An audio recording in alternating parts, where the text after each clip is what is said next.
Maimonides, the Rambam. Moses Maimonides, this is in parentheses, Moses Ben Maimon, known in rabbinical literature as Rambam, from the acronym Rabbi Moses Ben Maimon, from 1135 to 1204. A rabbinic authority, codifier, philosopher, and royal physician. The most illustrious figure in Judaism in the post-talmudic era, regarded by many of the greatest Jewish philosopher of the Middle Ages, and one of the greatest of all time. He was successful in bringing four cultures, GrecoRoman, Arab, Jewish, and Western, together in one person, and in doing so remains one of the most influential religious philosophers of the intellectual world. His teaching influences other faiths as well as Jews. However, it is his commentary on Jewish texts that mark him out as one of the most influential and important Jews in history. He wrote 3 major essays on Jewish law, the most famous being The Guide for the Perplexed. And each of them is still regarded as hugely important in Jewish philosophy. This monumental work laid the foundation for all subsequent Jewish philosophic inquiry known as Chakirah, and stimulated centuries of philosophical Jewish writing. His large 14 volumes work, Mishneh Torah, to date holds canonical authority in regard of the codification of Talmudic law. That was from the Jewish Virtual Library on the internet, the famous people, and the BBC. Rambam says in chapter 12, paragraph 2 of the laws concerning King Moshiach, our sages taught there will be no difference between the current age and the era of Moshiach, except our emancipation from subjugation to the Gentile kingdoms. The simple meaning of the words of the prophets appears to imply that the war of Gog and Magog will take place at the beginning of the Messianic age. Before the war of Gog and Magog, a prophet will arise to rectify Israel's conduct and prepare their hearts for the redemption, as it is written. Before I go any further, there will be no war of Gog and Magog. Period. I am Moshiach. This is the the era of Moshiach. And in addition, I'm not here to rectify Israel's conduct. And I would like to think I'm preparing their hearts for the redemption, because it is here. This is from Malachi chapter 3, verse 23. Behold, I am sending you Eliyahu, which is Elijah, before the advent of the great and awesome day of God. He will not come in order to declare the pure impure, nor to declare the impure pure. Nor will he come in order to disqualify the lineage of those presumed to be of flawless descent, nor to validate lineage which is presumed to be blemished. And I agree. Rather, he will come in order to establish peace in the world. As the above prophecy continues, Malachi 3, verse 24, He will bring back the hearts of the fathers to the children. And that is incorrect. I don't come here to bring peace or have the world come to peace or to establish peace in the world. No one can do that. Humanity will never be at peace. It's just not what man is. It's not how things have ever worked. Elijah does not come to establish peace in the world. And again, God dictated this to me. I didn't come up with all this on my own.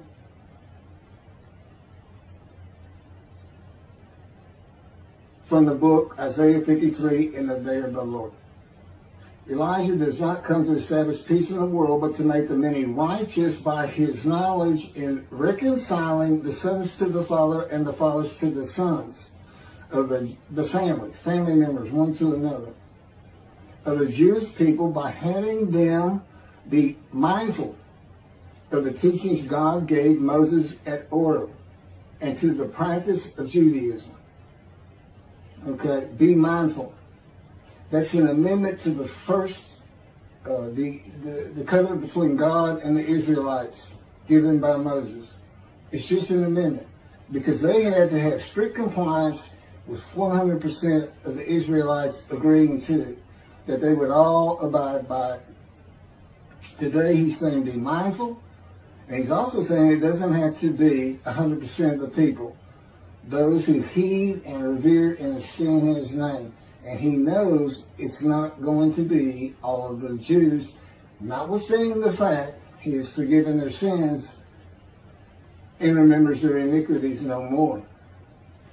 And to be a messenger of the new covenant with sin forgiveness.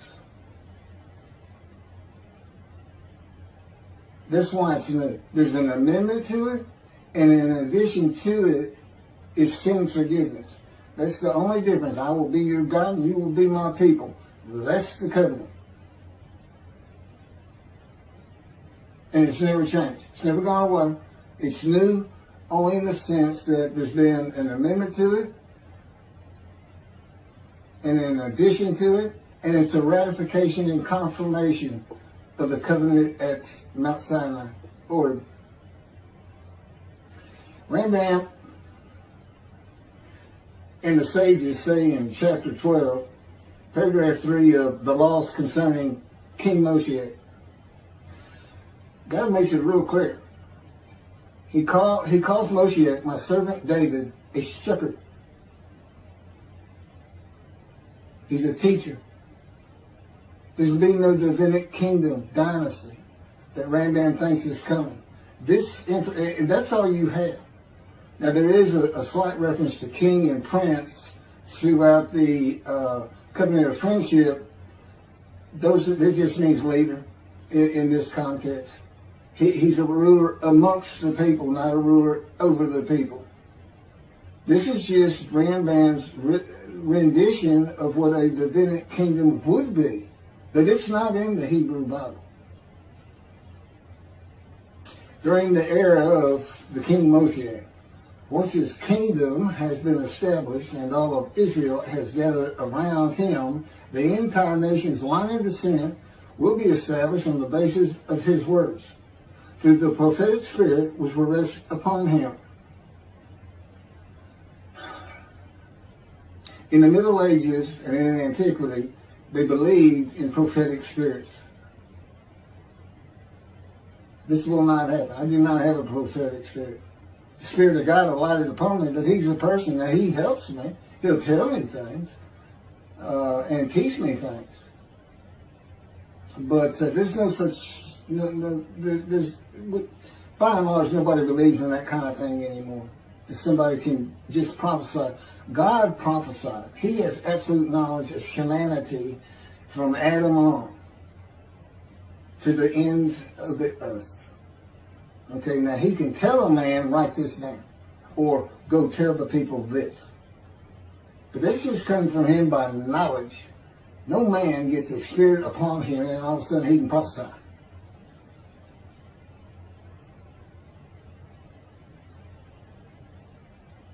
So no, the end time nation's line of descent is not going to be established by anybody, including not myself, and I am Moshiach, or God himself. So that's just not going to happen. As it is written, he shall sit as a refiner and purifier. He will purify the lineage of the Levites first, stating that this one is a priest of defined lineage, and this one is a Levite, a divine lineage. Rambam basis for this belief is a verse in the book of Ezra, chapter 2, verse 63. The governor said to them, they shall not eat of the most holy things until a priest arises who will wear the Urim and the Thummim. From this verse, one can infer that the genealogy of those presumed to be of unquestioned priestly and Levitical lineage will be traced by means of the prophetic spirit, and those found to be of such lineage will be made known. He will define the lineage of the Israelites according to their tribe alone, i.e., he will make known each person's tribal origin, stating that this one is from this tribe and this is from another tribe. It's not going to happen. And he's talking about Moshiach being the purifier. He's got that wrong too. He shall sit as a refiner and purifier from the first paragraph of chapter 12. Paragraph 3 is not Moshiach. God purifies and refines. And he comes with Elijah and the angel of the covenant that you desire. Rambam says the prophetic spirit will rest upon the anointed one. The prophecy of the Hebrew Bible, the prophecies of God. I just gave you my summarization of before I read this, of what I'm about to reread. The difference is, this sounds better, and this is what God dictated.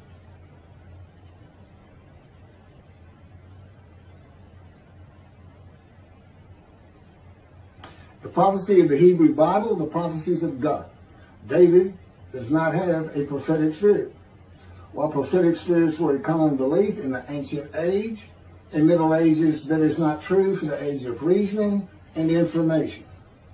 Isaiah chapter 11 verse 2 defines the attributes of the spirit that alights upon the anointed one as a spirit of wisdom and insight, a spirit of counsel and valor, a spirit of devotion and reverence for the Lord. There is nothing regarding a prophetic spirit.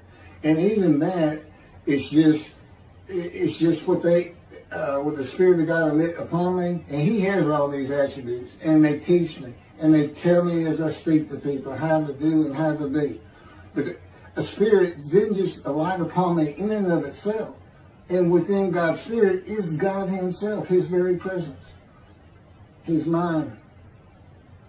You know, it's a hard concept because Judaism's never taught it, but it's in Ezekiel. I don't recall the chapter and verse, but God told Ezekiel, get up upon your feet.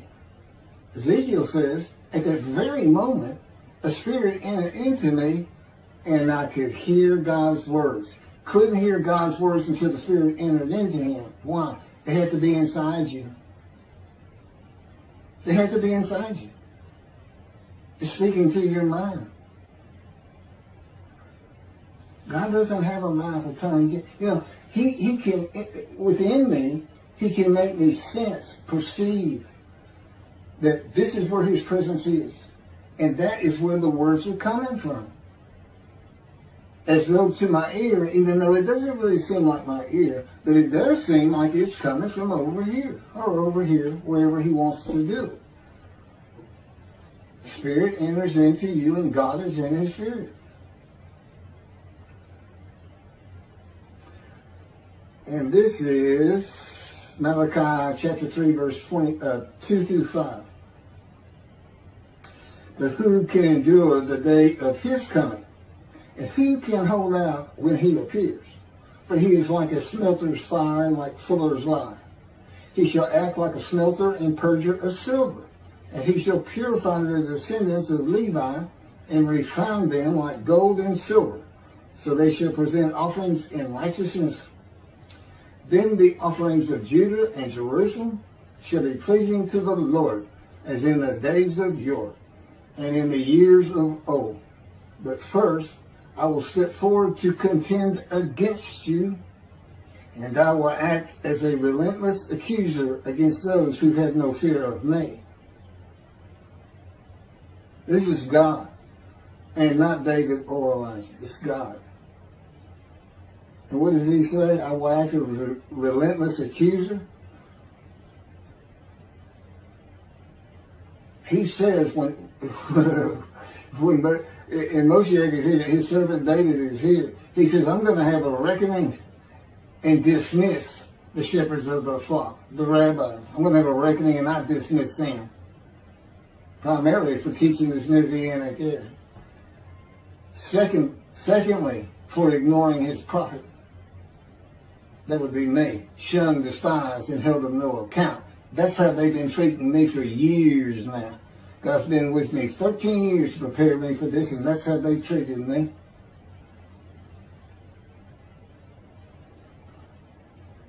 In Hebrew writing, it is common to express the same idea twice. Okay, God's telling me to move on. I don't need to hear that. It just had to do with smelting and this and that. In Malachi 1 and 2, the priesthood has been defiled. They offered polluted offerings.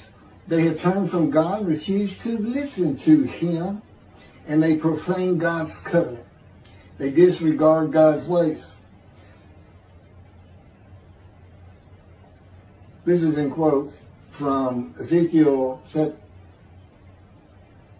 well, it's in quotes anyway. Those who have no fear of me would be the priestly tribe of the Levites, and not pertain to genealogy or tribal lineage, but to Ezekiel 34. Thus said the Lord God, I'm going to deal with the shepherds. I will demand a reckoning of them for my flock, and I will dismiss them from tending my flock. It's Ezekiel chapter 34, verse 10. Then I will appoint a single shepherd over them to tend them, my servant David. Again, that's Moshiach. He shall tend them. He shall be a shepherd to them. Not a king. I, the Lord, will be their God. My servant David shall be a ruler among them. I, the Lord, have spoken, and I will grant them a covenant of friendship. Malachi chapter 3, verse 3 says that he shall purify the descendants of Levi and refine them like gold or silver, so that they shall present offerings in righteousness.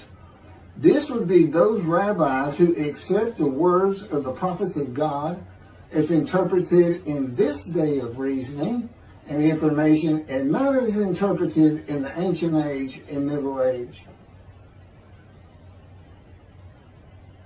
You want to be purified. If you want to get out from under the dismissal, you're going to have to learn everything God dictated to me in Isaiah 53 in the day of the Lord, and the second book, the life of God's righteous servant of Isaiah 53, which is my life.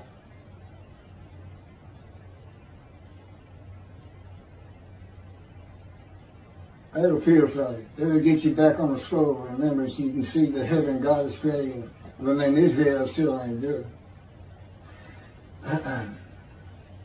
The era of redemption, restoration, and exaltation versus the day of the Lord as found in the book. Rambam and the sages interpreted it as a prophecy that Moshiach, with a prophetic spirit, will determine the lineage of the priests and Levites from a verse in the book of Israel. I've covered this. Anyway, the governor said to them, they shall not eat of the most holy things until a priest arise who will wear the Urim and Thummim. This has nothing to do with genealogy of Levites today or purification and refining, or a prophetic spirit on Moshiach. This is not a prophecy of a high priest arising. And it is not Moshiach, but an answer to those that could not prove they were Levites when the verse is put into its proper context. This is Ezra, chapter 2, verses 61 through 63. Of the sons of the priests, the sons of Habiah, the sons of Hakuz, the sons of Barzillai, who had married a daughter of Barzillai and had taken his name. These searched for their genealogical records, but they could not be found. So they were disqualified for the priesthood. The Teshachah ordered them not to eat of the most holy things until a priest with Urim and Thummim should appear. It was just a specific instance. In the Hebrew Bible, the Urim and Thummim are elements of the breastplate worn by the high priest attached to the ephod. They are connected with divination in general and kleromancy in particular, a belief in antiquity and the Middle Ages rarely believed in today. Two objects used by the high priest to answer a question or reveal the will of God. The ephod was made of fine linen and consisted of two pieces which hung from the neck and covered both the back and front, above the tunic and outer garment. Kleromancy is a form of sortition, a casting of lots. A casting of lots in which an outcome is determined by means that normally would be considered random, such as the rolling of dice, that are sometimes believed to reveal the will of God. Casting of lots, the will of God.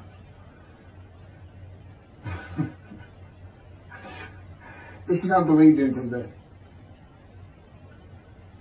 Ezra is not a book of the prophets. Teshachah was not a prophet and did not speak the words of God. Few people believe in divination and kleromancy today, matters and things of the Hebrew Bible written for an era gone by.